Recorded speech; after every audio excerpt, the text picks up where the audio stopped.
Sir आवाज नहीं आ रही। आवाज आएगी जब बोलेंगे तब जरूर आएगी। आ रहा है सभी को आवाज? यस हाँ जी सर। आगे sir. Open market sale scheme, हालांकि आप लोग बहुत लोग जानते होंगे और बहुत ऐसा टॉपिक है जो हमसे ज्यादा आप लोग जानते होंगे क्योंकि आपका फील्ड है।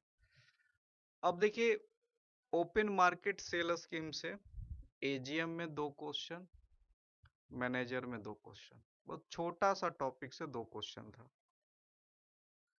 एक तो पूछा था कि ये किस मंत्रालय के अधीन होता है, शायद एजीएम में। दूसरा पूछा था कि कोई भी जब ओएमएसएस में जाता है बिड तो मिनिमम कितना का बिड होता है और मैक्सिमम कितना का बिड होता है। ये 2 क्वेश्चन पूछे गए थे। ठीक है, अब बहुत छोटा सा टॉपिक से 2 क्वेश्चन तो इसलिए इम्पोर्टेंट हो जाता है। आइए सबसे पहले जानते हैं कि आखिर ये है क्या। तो एफसीआई जो गेहूं या चावल का खरीद करता है, तो जो सरप्लस अमाउंट होता है उसको सरकार के आदेशानुसार उसको बाहर बेचा जाता है ओपन मार्केट में। अब ओपन मार्केट में जो बेचा जाता है उसी स्कीम को बोला जाता है ओएमएसएस। ठीक है, अब कहाँ बेचा जाता है, क्या क्राइटेरिया है, उसके बारे में सब बात करेंगे।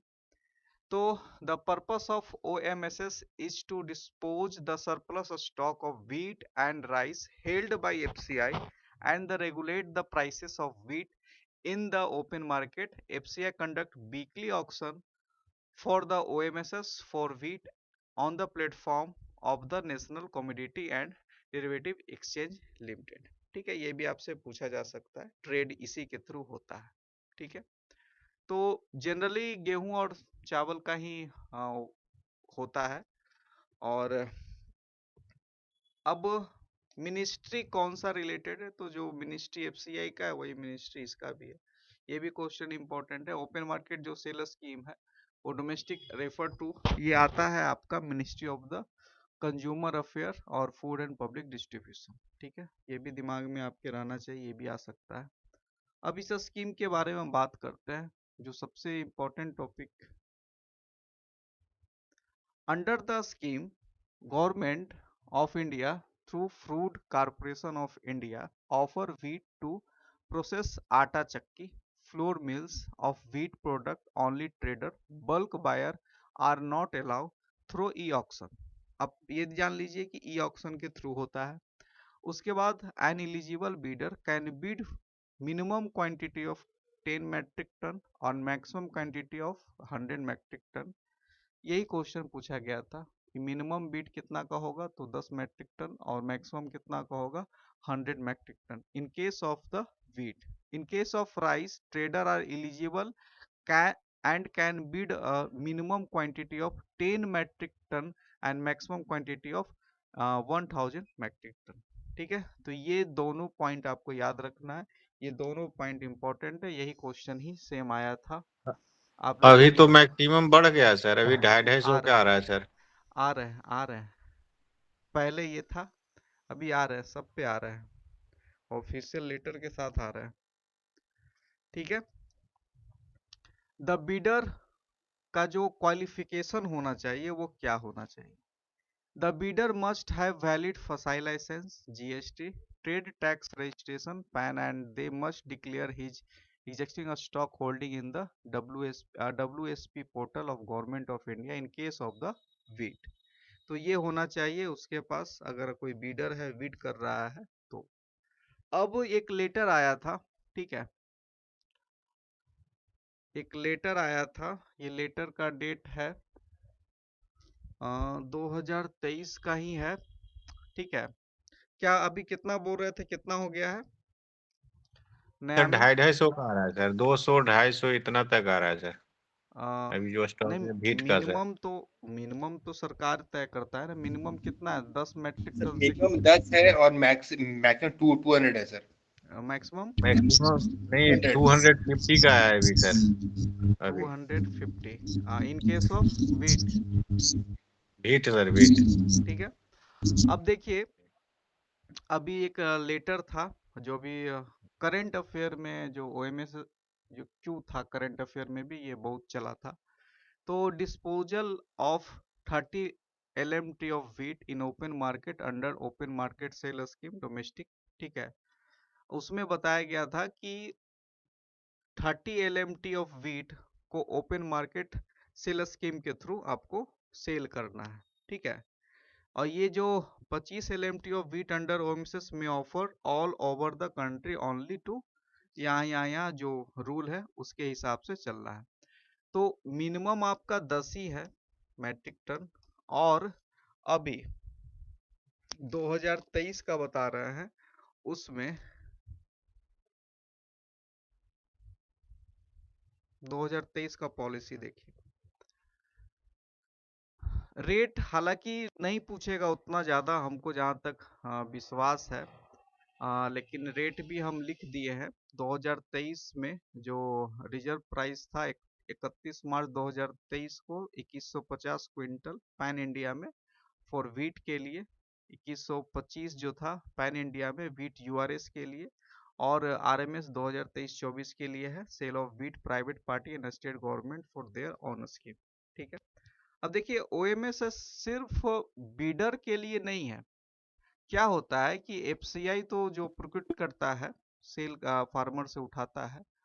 अब उसमें क्या होता है कि मान लीजिए उसके पास जो सरप्लस अमाउंट है, तो सरप्लस अमाउंट ओपन मार्केट में जब जाता है, तो ओपन मार्केट में तो पहला तो आप ई ऑक्शन के थ्रू जा सकते हैं, और दूसरा है कि स्टेट गवर्नमेंट, जैसे मान लीजिए पंजाब सरकार है, पंजाब सरकार का अपना कोई स्कीम होगा जिसमें 10 किलो गेहूं या 10 किलो आपको गेहूं और चावल देना हो, उसका अपना स्कीम होगा, मुख्यमंत्री का स्कीम होगा, या कोई भी स्कीम स्टेट लेवल पे जो होगा, उसमें वो क्या करते हैं कि फिर यही ओपन मार्केट सेल स्कीम से एफसीआई से ही वो खरीद लेते हैं। बहुत सारे, केरला में क्या है, केरला में है ही नहीं, प्रोडक्शन होता ही नहीं है, वहाँ मसाला का ही सबसे ज़्यादा कारोबारी है, वहीं मसाला का सबसे ज़्यादा होता है पैदावार, तो केरला से सबसे ज़्यादा खरीदारी होती है।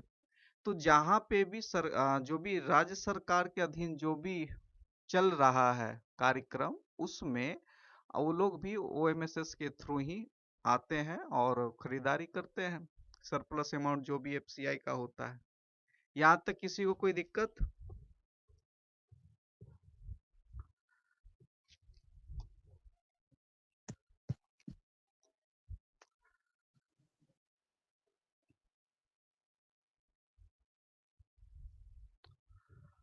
All regional offices of food corporation of India under zonal office south Chennai, जो भी ऑफिसेस हैं, are offering wheat and rice from the stock lying at FCI agency depot on every Friday through M junction platform. ये भी क्योंकि official letter में था, तो ये भी हम बता दिए आपको कि एम जंक्शन जो प्लेटफॉर्म है वो भी आप लोग एक बार जान लीजिए, ठीक है। अब उसमें भी जो रेट दिया गया 2150 पर क्विंटल वीट के लिए है, 2125 पर क्विंटल जो यूआरएस वीट है उसके लिए है, 2900 पर क्विंटल नॉर्मल राइस के लिए है, और 2973 पर क्विंटल जो फोर्टिफाइड राइट है, जो हम लोग फोर्टिफिकेशन पढ़े थे, उसके लिए है विदाउट अप्लीकेबल टैक्सेस, ठीक है। Be the applicable.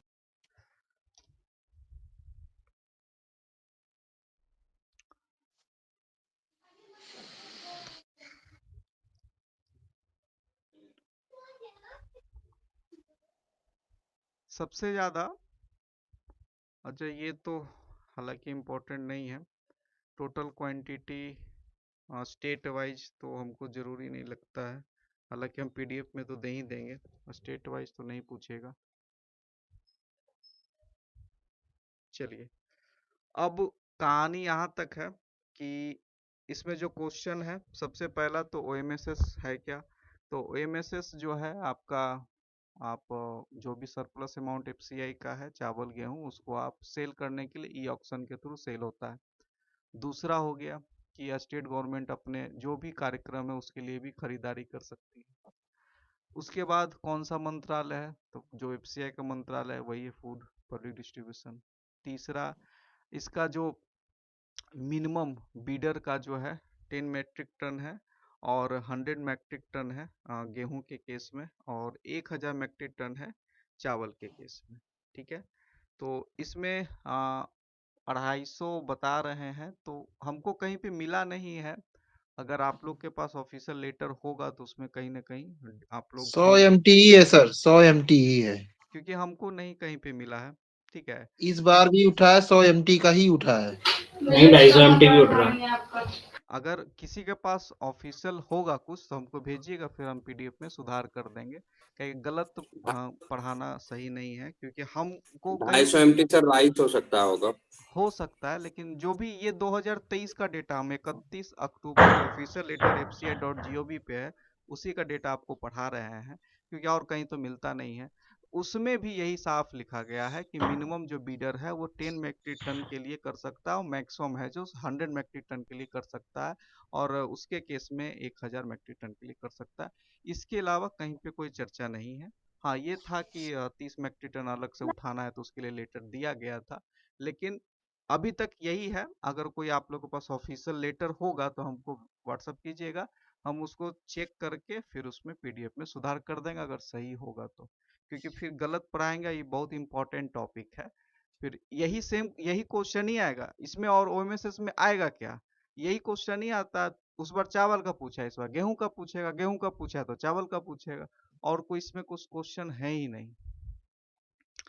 चलिए अब आते हैं। सर ये हाँ बोलिए। सर ये जो राइस से ये इथेनॉल के लिए सर ये कर रहे हैं सर ये राइस इसमें से सर ओएमएसएस कहीं पे के चर्चा थ्रू नहीं, ये नहीं कहीं पे इथेनॉल के चर्चा लिए नहीं, सर जो ये नहीं कहीं पे सर चर्चा नहीं कि ओएमएसएस के लिए चावल जाता है सर ये इसमें जाता है। ठीक है, लेकिन जो उसके रेट ऑफिशियल सर है, अलग है, 2000 रुपये पर क्विंटल कुछ अच्छा है। हाँ लेकिन जो ऑफिशियल है उसमें चावल गेहूं का ही चर्चा है सिर्फ। जो ओएमएसएस जो परिभाषा है एक, वो उसमें चावल गेहूं का दिया गया, उसमें ऑफिशियल लेटर में भी कहीं पे भी आप लोग देखें शुगर केन इथेनॉल कहीं पे नजर नहीं मिलेगा। मुख्यतः इनका वही क्या होता है कि अगर सरप्लस अमाउंट एफसीआई के पास है तो उसका यूज किया जाए, ओपन मार्केट में बेचा जाए, जिससे कि मार्केट का रेट भी बना रहे। ठीक है, अब ये बफर सर शायद राइस से इथेनॉल प्रोडक्शन की बात कर रहे हैं मेरे ख्याल से। राइस से इथेनॉल, तो उसका लेकिन उसका रेट नहीं है, कहीं पे रेट दिया हुआ नहीं है। आप बोले ना कि इसमें बहुत ऐसा चीज है जो आप लोग के पास हो सकता है, जो पब्लिक डोमेन में है, क्योंकि हम जहां से भी जानकारी निकालते हैं सिर्फ fci.gov.in, इसके अलावा कहीं से नहीं। बाकी हम किसी पे विश्वास नहीं करते हैं। उस बार भी पढ़ाए थे तो वहीं से पढ़ाए थे, और जो पढ़ाए थे वही क्वेश्चन आया था, वही आंसर भी था। अगर हो सकता है चेंज हो सकता है, तो आप लोगों के पास कुछ होगा डेटा तो शेयर कीजिएगा, उसमें चेंज किया जाएगा। ये थोड़ी है कि फिक्स ही है। अब बफर नॉर्म्स है। अब बफर नॉर्म्स हमसे ज्यादा आप लोग जानते हैं, बताइए बफर नॉर्म्स क्या है, कोई जानते हैं?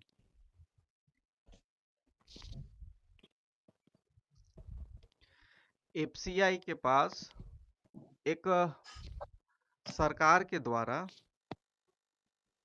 एक क्वांटिटी दिया जाता है कि आपके पास हमेशा इतना तो होना चाहिए बफर नोट, इतना हमेशा होना चाहिए क्वांटिटी चावल का, गेहूं का। अब जो 2023 में, ठीक है, इसमें अभी जो लेटेस्ट न्यूज आया है वो हम आपको बता रहे हैं कि just over a month and half into the paddy procurement of 2023-24 season October September by agency, the rice stocks with the Food Corporation of India have crossed 40 million ton against the buffer requirement of 7.61 metric ton। ठीक है, जो buffer का requirement है वो सिर्फ 7.61 metric ton है, और FCI के पास सरप्लस कितना हो गया है 40 मेट्रिक टन। ये 2023-24 का कहानी आपको हम बता रहे हैं। बफर नॉर्म्स में अगर क्वेश्चन आएगा तो ये आएगा, और एक पीडीएफ हम भेजेंगे, बफर नॉर्म्स का एक पीडीएफ होगा वो हम आपको भेजेंगे। उसमें दिया हुआ है, और उसमें वेबसाइट पे 14-15 का डेटा दिया हुआ है, 14-15 का डेटा दिया हुआ है, इसलिए वो डेटा हम इसमें नहीं डाले हैं। और उसमें देखते हैं अभी जो लेटेस्ट जो करंट अफेयर का ये हम पढ़ा रहे हैं, जो बैंकिंग में करंट अफेयर पढ़ाते हैं उसमें भी हम पढ़ाएं यही चीज़ है कि जो बफर का रिक्वायरमेंट है वो 7.61 मेट्रिक टन है, लेकिन अभी तक जो है वो 40 मेट्रिक टन क्रॉस कर गया है। ठीक है, तो ये करंट अफेयर का भी क्वेश्चन हो गया है और आपका बफर नॉर्म्स का भी क्वेश्चन। बफर नॉर्म्स उसी को कहते हैं कि गवर्नमेंट तय करती है कि एफसीआई के पास इतना हमेशा चावल होना चाहिए, इतना हमेशा गेहूं होना चाहिए, इससे कम नहीं होना चाहिए। बफर नॉर्म्स में ज़्यादा होता है तो फिर ओएमएसएस के थ्रू जाता है। कोई दिक्कत तो बताइए। नहीं। अब इसका हम एक डेटा आपको बता देते हैं, जस्ट सेकंड।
सर ये सिर्फ राइस का ही है कि व्हीट का भी है ये 7.6? अभी सिर्फ जो डेटा आया है सिर्फ राइस का ही आया है। ये राइस का ही है ना सिर्फ सर? हाँ, अभी सिर्फ उसी का डेटा आया है। ठीक है, अब देखिए जो वेबसाइट पे है, ठीक है, जो फूड ग्रेन स्टॉकिंग नॉर्म्स जो है सेंट्रल पूल का बफर नॉर्म्स है, वो जो बता रहा है जो स्टैटिक रिजर्व है ऑपरेशनल स्टॉक 115 मेट्रिक टन है। ठीक है, और ये पुराना है। नया fci.gov.in पे अगर स्टॉक सेक्शन में आप जाएंगे तो वहाँ पे 2015 का डेटा दिया हुआ है। ठीक है, बफर मानक 3 माह के लिए, 3 माह के लिए ऑपरेशनल स्टॉक ये दिया गया है। हालांकि ये हमको सही लग नहीं रहा है। उसके बाद 2023 का जो बफर स्टॉक है उसमें हम आपको बता दिए रिक्वायरमेंट 7 एक सेकंड बता दे रहे हैं, इसको भी लिख ही दे रहे हैं क्योंकि इसका डेटा बहुत जरूरी है। पूछेगा तो यही पूछेगा और कुछ नहीं पूछेगा। सर ये कितना 3 मंथ का बोल रहे थे एडवांस रहना चाहिए? हाँ, 3 मंथ का। तो इसमें सर सारे पीडीएस स्कीम वाले आ जाएंगे या फिर ये प्रधानमंत्री गरीब कल्याण योजना भी आ जाएगा। एनुअली सप्लाई 35 मेट्रिक टन तो उन्हीं का जाता है। प्रधानमंत्री गरीब कल्याण योजना से ही 35 मेट्रिक टन चला जाता है।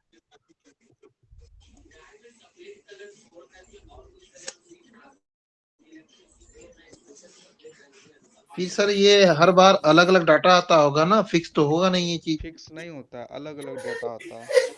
तो वीट का इसलिए नहीं है क्योंकि वीट का है ही नहीं इस टाइम। अभी इस टाइम नहीं है इसलिए तो नहीं आया है। इसका 2 डेटा अभी जो करंट सीजन का है उसमें यही है बफर नॉर्म्स में कि बफर का जो रिक्वायरमेंट है 7.61 मेट्रिक टन है। ये जो हम राइस का किए हैं इकोनॉमिक टाइम्स से है कटिंग किया हुआ, और 40 मेट्रिक टन अभी तक क्रॉस हो गया है। जब उसका आएगा तो उसका भी डेटा इसमें डाल दिया जाएगा। ये फिक्स नहीं है क्योंकि आप भी जानते हैं कि 2015 में जो जनसंख्या है और जो स्कीम है, अब 2023 में जनसंख्या स्कीम दोनों बढ़ा है, तो बफर नॉर्म्स भी तो ऑटोमेटिकली बढ़ना चाहिए कि नहीं बढ़ना चाहिए? जी। तो इसमें आता है इसका अपडेट तो हम फिर पीडीएफ डाल देंगे। अभी बफर नॉर्म्स में सिर्फ यही है, इसी के बारे में आपको जानना है। क्वेश्चन आएगा तो यहीं से आएगा। अब बफर नॉर्म उसी को कहते हैं जो सरकार तय करती है कि एफसीआई के पास इतना रिजर्व में, स्टैटिक रिजर्व में रहना चाहिए, कम से कम 3 महीने का तो रिजर्व में रहना चाहिए। ठीक है, चलिए, तो आज आपका 2 टॉपिक खत्म हो गया, छोटा छोटा टॉपिक था। अब हम लोग आएंगे कल। कल संडे है, तो कल तो संडे है, तो कल कोई नया टॉपिक नहीं, क्योंकि बहुत लोग मैसेज करते हैं कि संडे को सर पढ़ाना है तो पढ़ाइए, लेकिन नया टॉपिक नहीं। अब हम लोग का फूड फोर्टिफिकेशन हो गया, WDRA हो गया। अब एनुअल रिपोर्ट बचा हुआ है, GFR रूल बचा हुआ। अच्छा, जेम सोमवार मंडे को जेम कर देंगे आप लोग का। उसके बाद अच्छा, ये जो डिपोट ऑनलाइन सिस्टम है, इसके बारे में कोई बता सकता है हमको? ये पहले जेम के बिल्कुल पहले करिए जेम के पहले यही था ना? डाक है सर। अच्छा, चलिए, ये चलता नहीं कभी सर ऐसे। अब तो नहीं चलता, बट सिलेबस में डाल फालतू का डाले हुए हैं। सिलेबस में डाले हैं सर, क्वेश्चन एक भी नहीं आया था। अरे कोस्ट क्वेश्चन नहीं आता है कोस्ट तो शीट है सिलेबस सर, है तो जानना तो पड़ेगा ही। बताओगे क्या सर? इसमें मेन जेम है, जेम से भी उस बार 3 क्वेश्चन था, एजीएम में भी था, मैनेजर में भी था। तो जेम इम्पोर्टेंट है, पहले जो सबसे ज्यादा क्वेश्चन वाला है उसी को हम पकड़ रहे हैं, पहले वो कर देते हैं, फिर छोटा छोटा जो है। अब ई ऑफिस है, अब ई ऑफिस में इतना ही जानना है, ई ऑफिस किसने बनाया? तो एनआईसी ने बनाया। अब इसमें इससे ज्यादा क्या पढ़ सकते हैं हम? ई ऑफिस जो है ये किसके द्वारा डिजाइन किया गया? एनआईसी के द्वारा डिजाइन किया गया है। सर कोस्ट शीट से आते हैं क्वेश्चन सर? किससे? कोस्ट शीट जो एफसीआई की होती है सर। कॉस्ट सीट एफसीआई का अब तो आप ही लोग बताएंगे ना, हमको तो उस बार कोई क्वेश्चन जो भेजे तो उसमें कहीं पे कॉस्ट सीट्स का कोई क्वेश्चन नहीं था। बफर नॉर्म्स का क्वेश्चन था, एफसीआई एक्ट से क्वेश्चन था, डिपोट ऑपरेशन से क्वेश्चन था, एनएफएसएस से क्वेश्चन था, पीएमजेकेवाई से क्वेश्चन था, एमएसपी से क्वेश्चन था, सीएससीपी फार्मूला से क्वेश्चन था, वन नेशन वन कार्ड से क्वेश्चन था, फूड फोर्टिफिकेशन से था, WDRA से क्वेश्चन था, एनुअल रिपोर्ट से यही क्वेश्चन था कि उस साल कितना ज्यादा हम लोग ये क्या तो आया था क्वेश्चन, तो उसमें बस यही है एनुअल रिपोर्ट में, वो भी 21-22 का ही पूछा था। 3 साल का भले आप लोग का सिलेबस में है, लेकिन 3 साल का पूछेगा नहीं, 21-22 बहुत है। जीएफआर रूल से अच्छा, जीएफआर रूल से शायद 4 या 5 क्वेश्चन जीएफआर रूल से थे। और डिपो वाले को हम बता दें कि डिपो में जीएफआर नहीं है, फिर भी उस साल डिपो वाले में भी जीएफआर पूछा गया था। तो ऐसा नहीं आपको जीएफआर पढ़ना है, भले सिलेबस में नहीं है, जो उस बार लोग गलती किए थे आप लोग नहीं कीजिएगा। सर WDRA एक्ट भी करना है क्या हमें? WDRA एक्ट डिपो में, हाँ जी, डिपो जनरल दोनों में ही। WDRA एक्ट करने में, WDRA तो पढ़ा चुके हैं और उसमें सर उसमें एक्ट भी है ना उसका, वो करने की एक्ट जरूरत है क्या? एक्ट में देखिए WDRA से पूछेगा तो वेयर हाउस रिसिप्ट से क्वेश्चन पूछेगा, ठीक है। कैसे फार्मर को उस रिसिप्ट के द्वारा कैसे लोन मिल जाता है, वो आपको प्रोसेस बताया है। एक्ट बस यही जानना है कि किस एक्ट से आया है। अभी जो उसका WDRA है, उसका टोटल गोडाउंस का संख्या हम बता दिए थे, गोडाउंस का संख्या पूछेगा नहीं, बट जानना चाहिए, क्योंकि वो एफसीआई के वेबसाइट पे है और वो टाइम टू टाइम अपडेट भी होता है। तो WDRA में आपको एक्ट पता होना चाहिए, किस एक्ट के थ्रू आया है, और जो उसका रिसिप्ट है, वो रिसिप्ट के बारे में ज़्यादा इम्पोर्टेंट है, क्वेश्चन आएगा कि फार्मर उस रिसिप्ट के से कैसे लोन लेते हैं बैंकों से, वो ज़्यादा इम्पोर्टेंट है, ठीक है। एमएसपी पे क्लास हो गई सर? एमएसपी सर पे जिसका क्लास पेपर 2 का पार्ट बी है सर। अभी देखिए, हम वो पार्ट पढ़ा रहे हैं जिसमें सबको पढ़ना है, ठीक है। पहले ये खत्म कर दें, फिर उसमें घुसेंगे। उसमें अच्छा घुसेंगे तो सिर्फ जनरल और डिपो वाले को पढ़ना है, तो फिर जनरल डिपो वाले को फिर बैठा के रात में कोई फायदा है नहीं, फिर उनका अलग क्लास कर देंगे। जो अलग हैं, जो क्यूसी से हैं, जो अकाउंट से हैं, उनका अलग कर देंगे टाइमिंग, और फिर जनरल डिपो का अलग कर देंगे टाइमिंग। तो उनको फालतू को बैठना नहीं पड़ेगा, तो जो कॉमन है उसको पहले खत्म कर लेंगे, और फिर जैसे ही वो पार्ट खत्म हो जाएगा तो फिर ग्रुप में मैसेज कर देंगे आज ये एक्ट होने वाला है जो सिर्फ जनरल डिपो और एजीएम जनरल के लिए है, बाकी फिर उनको आने का जरूरत नहीं पड़ेगा। समझ गए बात? सर डिपो वाले को तो क्यूसी का भी क्वेश्चन आता है सर। देखिए आता तो सब है लेकिन पढ़ना कोई नहीं चाहता। अगर आपको रियलिटी हम बताएं, उस बार आप लोग जनरल और डिपो का क्वेश्चन, क्यूसी मूवमेंट का क्वेश्चन दोनों मैच करा लीजिए, दोनों आप मैच करा लीजिए। कोई उस बार सिलेबस से कोई क्वेश्चन नहीं था, किसमें क्या डाल रहा आईबीपीएस को भी पता नहीं, क्योंकि पहली बार एग्जाम हुआ था। लेकिन अब सर सिलेबस में तो दिया हुआ था लास्ट ईयर भी जनरल और डिपो को क्यूसी पढ़ने के लिए। क्यूसी, अब देखिए आप ही बताइए, डिपो में जितना सिलेबस है, अब डिपो में सिलेबस जो पढ़ना है, अब डिपो ऑपरेशन सब में पढ़ना है, थोड़ा सा सब में दिया हुआ है।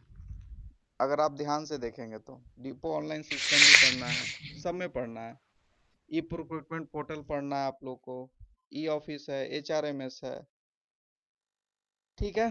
तो आज